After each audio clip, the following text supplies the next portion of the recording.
Moi, je suis encore bien gourmande. À la fin d'un repas, un bon dessert me fait touche piéger. Les desserts, y a que mal reste. Y a gros changé de peu d'alta. Quand j'étais petite, on a le pôle dimanche matin à la pâtisserie sur les arcades cherchions millefeuilles où on Saint-Honoré. Le dessert, elle est au fouet majon. Les recettes se transmettant de génération en génération. Les femmes n'avaient soit point de livre de cuisine. Ils y marquaient sur un carnet la recette du moka de la marane ou la brioche de la balasseux pour le darrer pet boudin. Maintenant, pour faire un dessert, il n'est pas molagi. Il suffit d'aller pianoter à l'adresse de marmiton.com ou de Supertoinette. Ch'tout, on a la recette du tiramisu au thé vert et à la mangue ou du moelleux à la noix de coco et au chocolat blanc. Moi, ce que j'aime le mieux dans tous les desserts, y est le fion au kmo.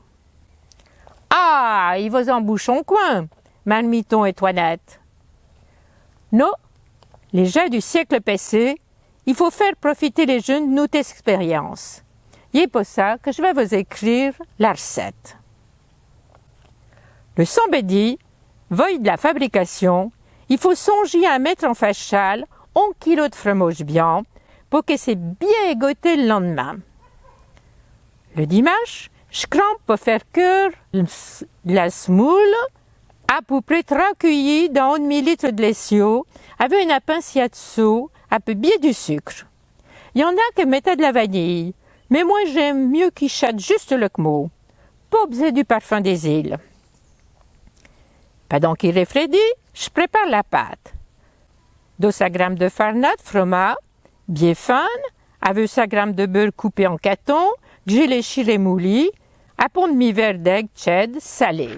J'y travaille tout ensemble, j'en fais une boule, je la poudre de farina, et puis je la laisse reposer au froid. Après, avec ma rompeur, j'étends ma pâte sur ma teneur, et puis je la mets délicatement dans ma tôle bien gréchie. On conseille, faut prendre une grande tôle. Les pâtes sont plus grosses. Maintenant, il faut faire le kmo. Dans une trappe, je mélange la semoule, du 4-5 œufs, quelques grains de sel, un peu bien du sucre. Il ne faut pas oublier le fromage blanc, bien égoté. Avec une cuillère en bout, je renuais, et j'y vais sur la pâte. On peut mettre un froguillon de beurre par-ci par-là, ou passer un shot jaune du, avec un furlot, ou un apium. Si votre verre en fait gros, vous pouvez en congeler une partie pour un autre coup. On enfonne à la bonne température. Au bout d'une grosse demi-heure, le kmo a gonflé, massier vouilleux sauvé de la tôle. Le dessus brille avec ses ramages dorés, marron, presque nets. Si la crotte est cuite, il n'y a plus qu'à le souci du feu. Appelez-le chiré Freddy un petit moment. Le fion au kmo, il faut le mouger tiède. Pas besoin de petite cuillère ni d'assiette. On tend sa brique de fion de la main, à pour moi dedans. Il est que ça qu'elle est le mouillou. À cela qu'on n'a jamais goûté, il est difficile de expliquer le piège qu'on a. Il faut qu'elle goûte un. Elle aura peut-être du mot à dire à tes connaissances ce qu'elle en mougi. Prononcie fion comme il faut, ça nous fait rire, nous les tapons, demande de l'entraînement.